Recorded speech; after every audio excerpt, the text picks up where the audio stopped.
Hello दोस्तों, सरकार ने अभी हाल ही में लेबर लॉज में ट्रांसफॉर्मेशन करके उसको चेंज करके उसमें कुछ अमेंडमेंट किए और उनमें उनको लेबर कोड्स में कन्वर्ट किया, जिसमें 4 लेबर कोड को उन्होंने रखा, जिसमें code on wages 2019, code on social security 2020, industrial relation code 2020, occupational safety health and working condition code 2020। इसको सरकार ने 4 कोड को बनाया। ये 4 कोड 100 स्टेट और 40 सेंट्रल लॉज को चेंज करके बनाया गया है। 40 सेंट्रल लॉज को उसमें थोड़ी बहुत सुधार करके, जहां वक्त के हिसाब से, जरूरत के हिसाब से जो चेंजेस किए जाने चाहिए थे उनको चेंज करके एक कोड को बनाया है। तो हम आज इसी कोड को इसमें समझेंगे। आज हम जो पढ़ेंगे इस वीडियो में वो कोड ऑन इंडस्ट्रियल रिलेशन 2020 होगी। अब जैसे 4 लेबर कोड में हमने आपको जिक्र किया, कोड ऑन वेजेस 2019 और उसके बाद code on industrial relation, code of social security 2020, industrial relation code 2020 and occupational safety health and working condition code 2020। इसमें हम लोग कोड ऑन वेजेस पढ़ चुके हैं। अगर आपने नहीं देखा होगा तो हमारी इस वीडियो में जाके देख लीजिएगा। ये लेबर कोड का पार्ट 2 है और ये लेबर कोड के पार्ट 1 में हमने आपको लेबर कोड के बारे में, पार्लियामेंट्री कमेटी के बारे में बताया था, और साथ ही साथ हमने लेबर से रिलेटेड जो भी लॉज थे उसके बारे में आपको एक ब्रीफ दिया था कि लेबर कोड आखिर लेबर कोड की जरूरत क्या पड़ी। तो पार्ट 1 में भी देख सकते हैं। लेबर कोड का पार्ट 1 और कोड ऑन वेजेस 2019 का लिंक आपको डिस्क्रिप्शन में मिल जाएगा।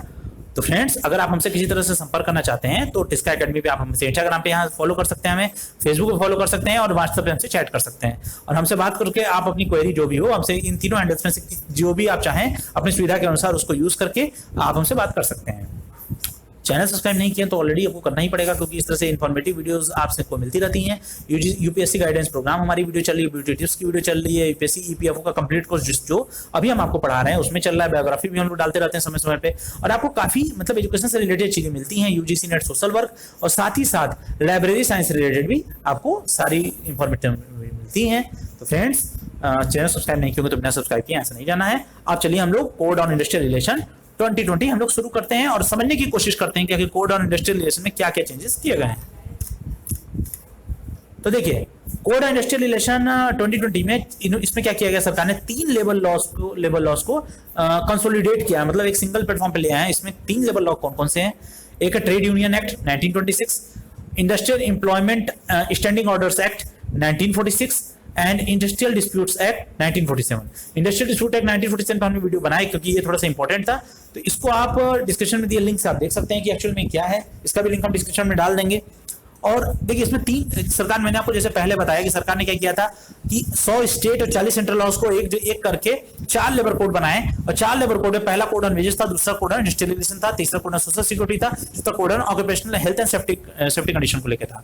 तो अब हम लोग इसमें जो कोड ऑन इंडस्ट्रियल रिलेशन 2020 है, इसमें 3 लेबर लॉज को कन्वर्ट किया सरकार ने। उसमें 3 लेबर लॉज कौन कौन से हैं? एक आपका trade union act 1926, industrial employment standing order act और इंडस्ट्रियल डिस्प्यूट एक्ट। इन तीनों को कन्वर्ट करके कंसोलिडेट करके, एक कंसोलिडेट का मतलब होता है 3 चीज को एक साथ लाके, तीन नियम अगर बने हुए हैं तो 3 नियमों को एक नियम में कन्वर्ट करके उसमें जो भी चेंजेस करने वो करके एक दूसरा नियम बनाना, एक दूसरा एक्ट बनाना। तो वही चीज था ये। तो इसमें 3 लेवल को सरकार ने चेंज करके कोड ऑन इंडस्ट्रियल रिलेशन 2020 का निर्माण किया है। आप देखिए, इसको समझने की कोशिश करते हैं कि इसमें क्या क्या चीजें हैं। तो इसमें देखिए, पहले इससे पहले कि कोड ऑन इंडस्ट्रियल रिलेशन के बारे में आपको बताएं, पहले हम आपको बता दें कि इसमें कोई एग्जेम्पशंस क्या दिए गए हैं। एग्जेम्पशन का मतलब होता है कोई छूट। छूट का मतलब एक जैसे डिस्काउंट होता है। जैसे आप लोग पढ़ेंगे प्रॉफिट एंड लॉस में, हम लोग सीजीएल की जो भी हमारी सीरीज चलने वाली है उसमें हम आपको पढ़ाएंगे कि किस तरह से प्रॉफिट एंड लॉस का चैप्टर किस तरह से आगे रन करेगा। तो वो खैर बात की चीज है। लेकिन अभी हम एग्जेम्पशन का मतलब होता है डिस्काउंट। तो उसमें हम लोग आपको डिस्काउंट भी पढ़ाएंगे प्रॉफिट एंड लॉस में। तो एग्जेम्पशन का मतलब होता है छूट या किसी तरह कोई भी ऐसी चीज जो कि सरकार अपनी भाषा में उसको एग्जेम्पशन बोलती है, किसी भी दिए गए छूट को।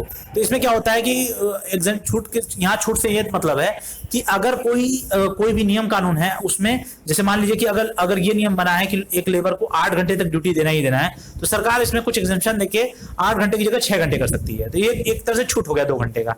तो इस तरह की चीजें एग्जेम्पशन के अंतर्गत आती हैं। ये मैंने आपको एग्जाम्पल के तौर पर समझाया है। तो देखिए, अब हम बताते हैं कि इंडस्ट्रियल कोड ऑन इंडस्ट्रियलाइजेशन में इसका क्या रिलेवेंस है, इसकी इंपॉर्टेंस क्या है एग्जामिनेशन का। तो देखिए जो इसमें कहा गया कि अप्रोप्रिएट गवर्नमेंट, यानी अप्रोप्रिएट गवर्नमेंट हमने आपको पिछले वीडियो में समझाया था कि कोई भी वो गवर्नमेंट जिसके पास अथॉरिटी होती है कानून बनाने की, जो कानून में चेंजेस ला सकती है, वो अप्रोप्रिएट गवर्नमेंट होती है। जैसे अगर हम बात करें लेबर लॉज की, तो लेबर लॉज एक आपका लेबर लॉज आता है आपका कॉन्करेंट लिस्ट में। कॉन्करेंट लिस्ट का मतलब होता है समवर्ती सूची, जिसमें स्टेट और सेंट्रल दोनों अपना नियम बना सकता है। मतलब मेन नियम तो उसमें सेंट्रली बनाता है, स्टेट उसमें अपने स्टेट और अपनी सुविधा के हिसाब से थोड़े बहुत चेंजेस कर सकता है।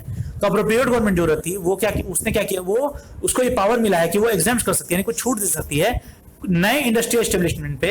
यानी कि अगर सेंट्रल गवर्नमेंट कोई नियम बनाती है और उसमें कुछ चेंजेस स्टेट को जरूरत पड़ती है कि इसको हम कुछ अन्य स्टेट में रन करने के लिए ये चेंजेस करने पड़ेंगे, तो उसके लिए जो भी छूट प्रोवाइड कराना है सेंट्रल गवर्नमेंट से वो दे सकती है।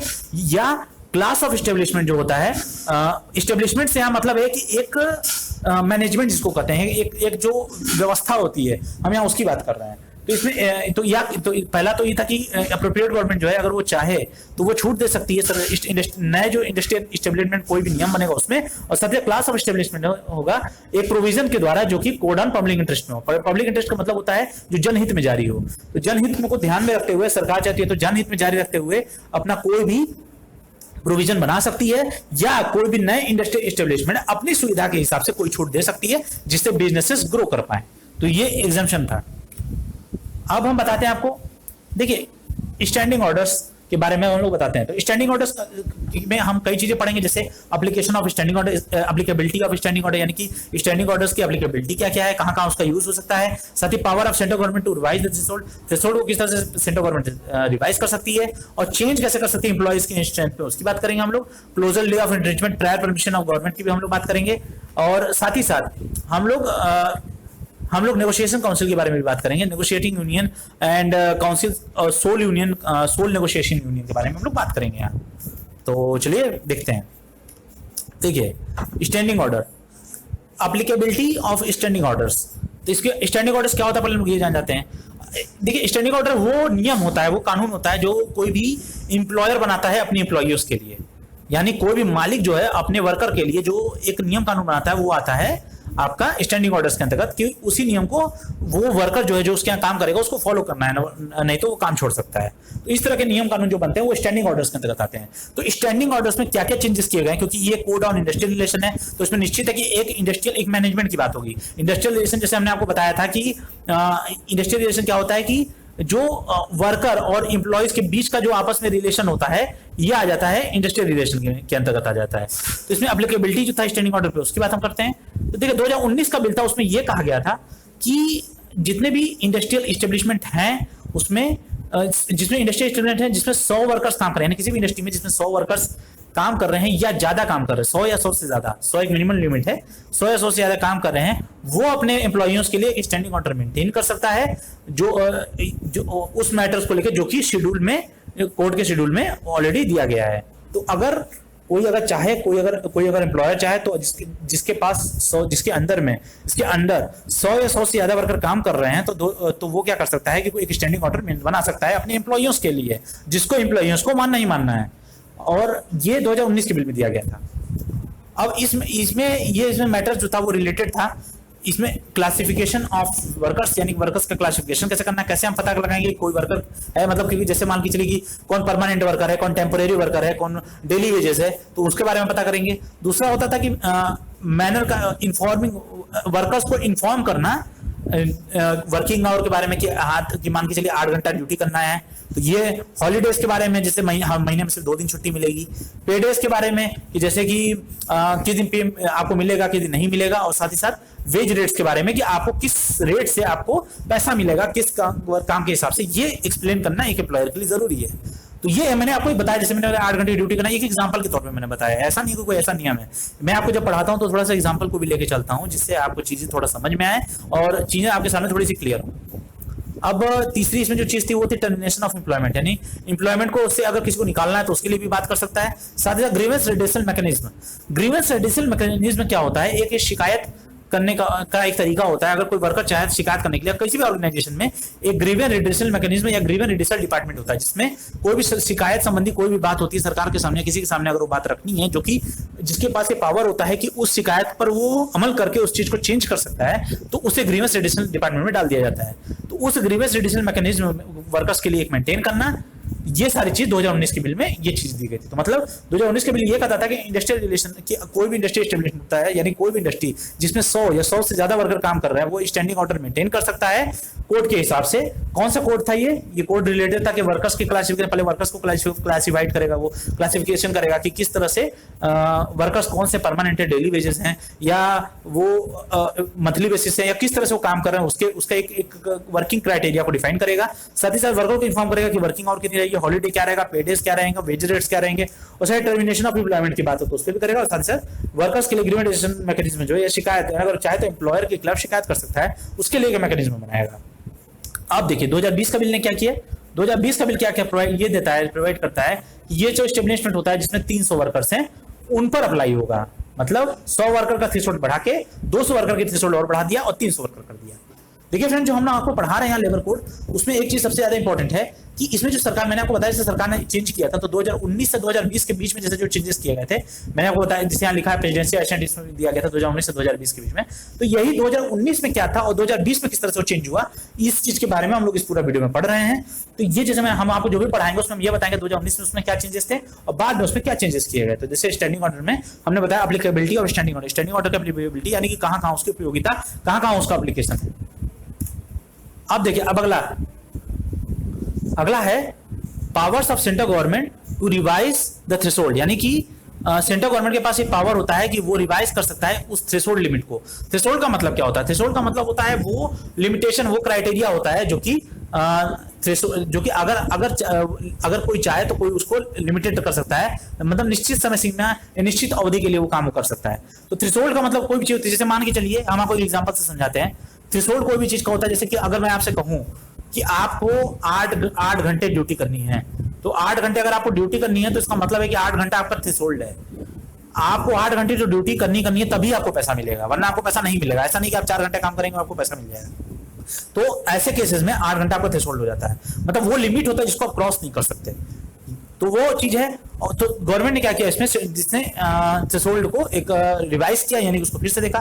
तो देखिए मैंने जैसे बताया कि 2019 से 2020 के बिल का जो ट्रांजिशन है वो इसमें पूरी तरीके से इस कोड में है। 2019 का बिल ये बोलता था कि सेंट्रल गवर्नमेंट जो होता है वो लॉ बना सकती है कोई भी प्रोविजन से रिलेटेड जो कि स्टैंडिंग ऑर्डर से रिलेटेड हो, और उसे अप्लीकेबल कर सकती है स्टेब्लिशमेंट को जिसमें 100 वर्कर्स से कम काम कर रहे हो, एक नोटिफिकेशन जारी करके। मतलब अगर सेंट्रल गवर्नमेंट चाहे तो 2019 के बिल में ये चीज साफ दिया गया था, तो वो एक ऐसा प्रोविजन बना सकती है स्टैंडिंग ऑर्डर से रिलेटेड जो कि अप्लीकेबल होगा स्टेब्लिशमेंट का जिसमें 100 वर्कर्स से कम काम कर रहे हैं एक नोटिफिकेशन के द्वारा। लेकिन 2019 के बिल ने इस प्रोविजन को पूरी तरीके से हटा दिया। मतलब अगर हम एक शब्द में कहें तो इसको हम कह सकते हैं कि सेंट्रल गवर्नमेंट के पास जो पावर होता है किसी भी थ्रेशोल्ड को रिवाइज करने का, वो ये होता है कि 2019 का बिल ये कहता था कि सेंट्रल गवर्नमेंट जो है कोई प्रोविजन बना सकता है स्टैंडिंग ऑर्डर से रिलेटेड जो कि अप्लीकेबल होता है एस्टेब्लिशमेंट से, जो कि 100 वर्कर या उससे कम होते हैं, एक नोटिफिकेशन जारी करके। जबकि 2020 का बिल ने क्या किया, इस प्रोविजन को रिमूव कर दिया है। अब अगला क्या है, चेंज इन एम्प्लॉय स्ट्रेंथ। अब एम्प्लॉय स्ट्रेंथ में क्या चेंजेस हुआ, तो 19 का बिल ये कहता था कि एक बार जो एस्टेब्लिशमेंट होता है वो कवर हो जाता है इस प्रोविजन के अंतर्गत, स्टैंडिंग ऑर्डर से रिलेटेड एक बार जो प्रोविजन बन जाता है तो ये प्रोविजन होता है वो कंटिन्यू अप्लाई होगा भले ही एम्प्लॉय का स्ट्रेंथ जो है कम कर दिया जाए थ्रेशोल्ड यानी 100 वर्कर से कम, अगर कोई भी कंडीशन दिखा के, अगर एम्प्लॉयर यानी कोई मालिक होता है अगर वो चाहे तो अपने एम्प्लॉय की संख्या को कम कर सकता है कोई रीजन दिखा के। और 2019 के बिल में में इस प्रोविजन को दिया गया था कि एम्प्लॉयज की स्ट्रेंथ यानी कि कितने एम्प्लॉय उसके यहाँ काम कर रहे हैं उससे रिलेटेड चीजों में चेंजेस वो कर सकता है। और जबकि 2019-20 का बिल था उसने इस चीज को पूरी तरीके से नकार दिया। तो उसने ये कह दिया कि अगर रिड्यूस कर रहा है तो वो उस पर अप्लाई नहीं होगा, उसके लिए एक नया स्टैंडिंग ऑर्डर बनाना पड़ेगा। ऐसा नहीं है कोई एक नया रूल्स और रेगुलेशन बनाना पड़ेगा, जो भी एम्प्लॉयर होता है जो मालिक होता है उसको एक नया रूल्स और रेगुलेशन बनाना पड़ेगा जिससे कि एम्प्लॉय स्ट्रेंथ और उनके जो बेनिफिट्स, उनको पक्ष जो मिलते हैं वो डिफाइन हो सके। अब हम अगला बात करते हैं। तो इसमें देखिए क्लोजर की बात करते हैं, ले ऑफ रिट्रेचमेंट और या prior permission of the government, government की जो प्रायर परमिशन की जरूरत पड़ती है उसकी बात करते हैं।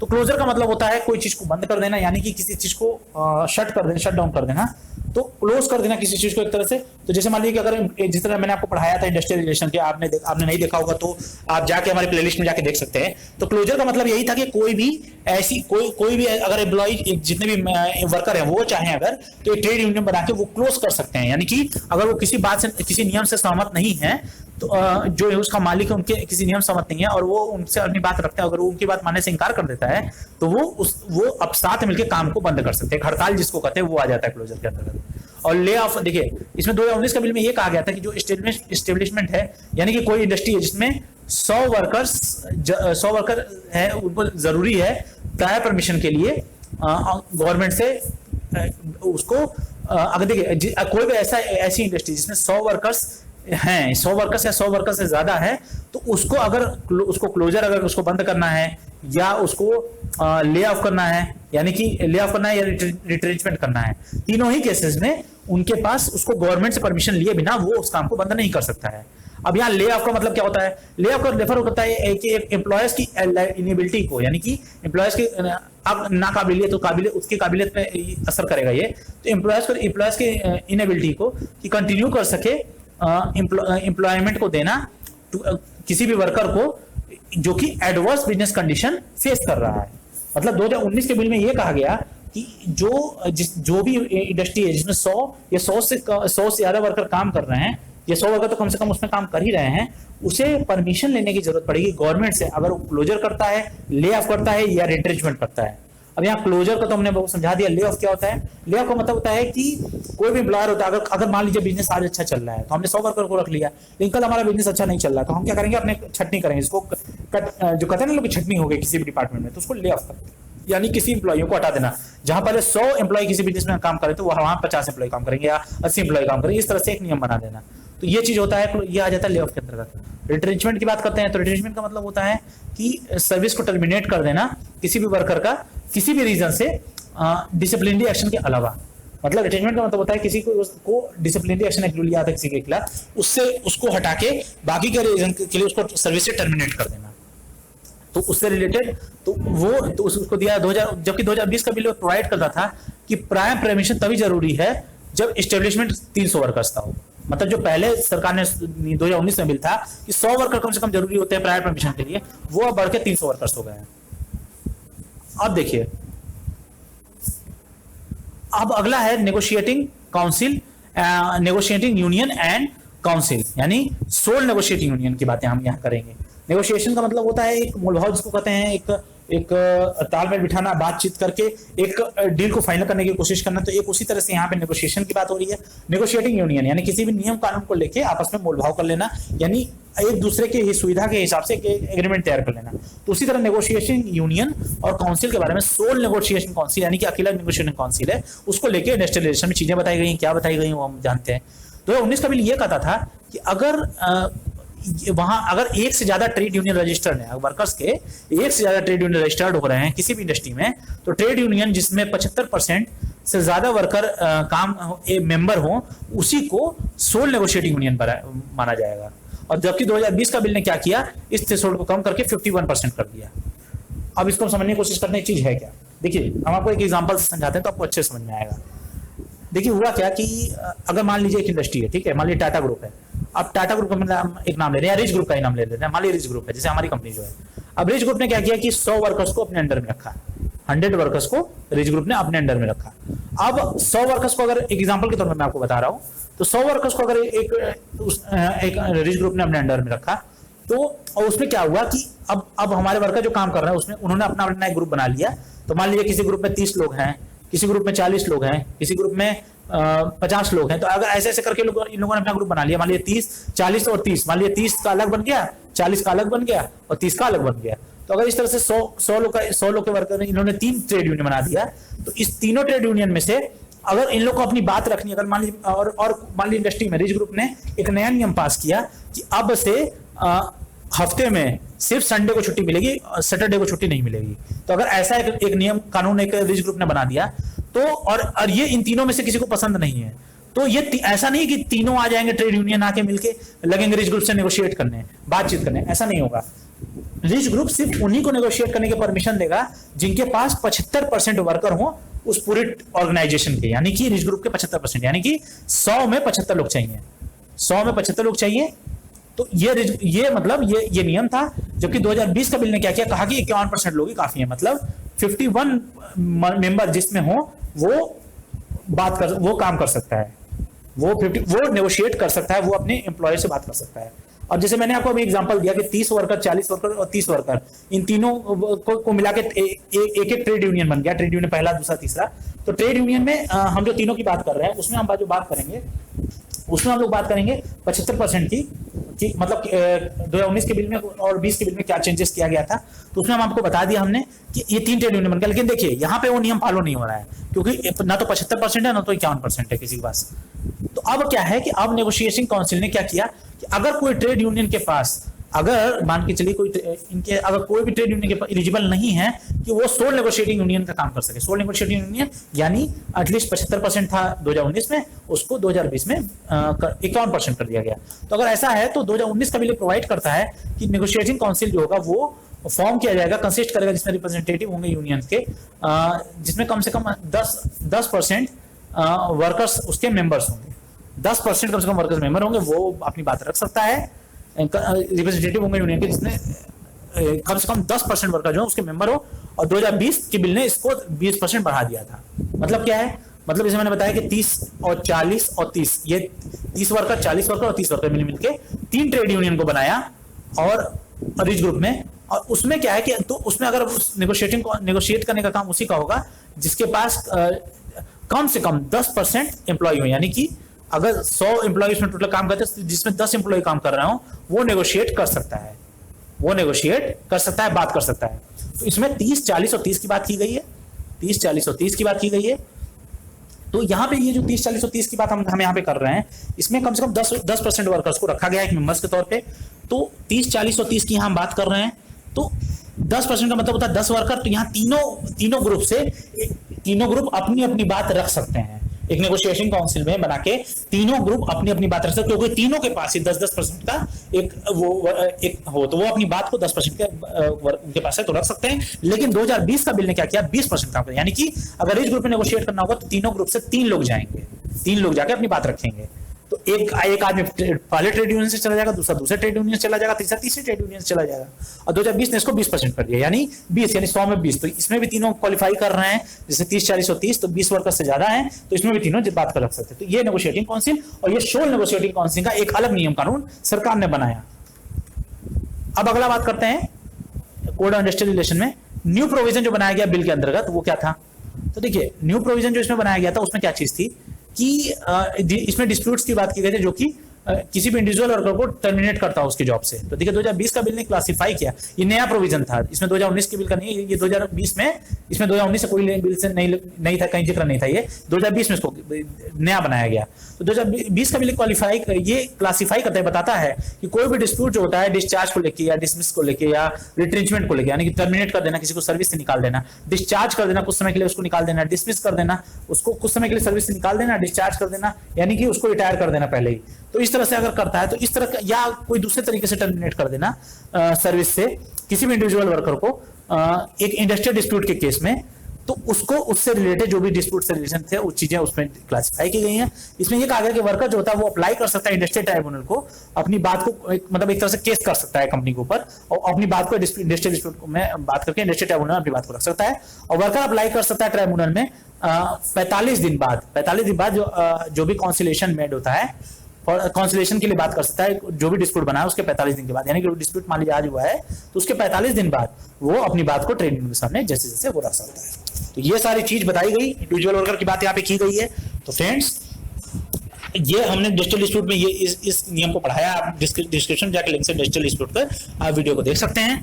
तो ये सारी चीज थी, तो हमने आपको कोड ऑन इंडस्ट्रियलाइजेशन पढ़ा दिया। अब जो अगली हमारी वीडियो आएगी कोड ऑन सोशल सिक्योरिटी पे आएगी, और कोड ऑन सोशल सिक्योरिटी और साथ ही साथ हम लोग कवर करने की कोशिश करेंगे code on occupational safety, health and working condition code 2020। इन दोनों कोड को हम लोग कोशिश करेंगे कि हम लोग एक ही वीडियो में कंप्लीट कर सकें इसको।